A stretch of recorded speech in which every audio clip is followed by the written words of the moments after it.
આયા પૂજા તૈયાર થઈ ગઈ ને મેં કાળા ચશ્મા પહેરીને માંડ્યો હું સીન નાખવાનું. સીન નાખતો નાખતો મેં ઘરમાં જોયું તો પૂજા અને દીદી ને બે ગયા છણિયા છોડી લેવા. મને ઘડી કેમ થયું આ બધા છણિયા છોડીને ભેગા કરીને મંડિયા લારી કરીને વેચવા માંડું. પછી એમ થયું ના ના છણિયા લારી કરી તો આ બધા શું કરશે. પછી આ બાજુ મેં જોયું તો વરાજાને બધા મંડ્યા ધુવાડા ને પાણી ડોલું ભરી ભરી નાખવા નવરાવા. આ લોકો ચણિયા ચોળી પહેરીને થઈ ગયા. રીતિબેન છે સેલ્ફી લેવા માંડ્યા હતા. સ્વીટબેન પૂજા બે તૈયાર થઈ ગયા. 5 કિલોનો સોનાનો હાર પહેરી લીધો તો ભાઈ ભાઈ.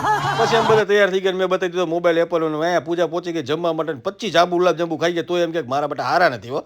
શાબાશ બેટા બહુત બઢિયા. પછી ત્રણ બે ગયા ગરબા હાય હાય કરવાનું. પછી મારી નજર પડી સ્ટેજ ઉપર તો આ તો બધા મંડળા હતા ધબા ધબ મોટી ઉંમરના ભાભલા ડિસ્કો કરવા. પૂજા કે હું રહી ગયો તો એ મંડી ધબા ધબ ડિસ્કો કરવા ભાઈ. લબા લબ લેવા જ મીંડા હો તણે. અને પછી મને થોડી વાર થઈને તો ઢંપક અવાજ આવ્યું. ડીજે ચાલુ થયું ત્યાં તો બધા ઓલી બાજુ કૂદકા માંડ્યા. વરાજ હતો રહે નતો કેમ તમે જોવો એમ. અને આ વિડીયો તમને ગમ્યો હોય તો લાઈક કરો, શેર કરો, કોમેન્ટ કરો.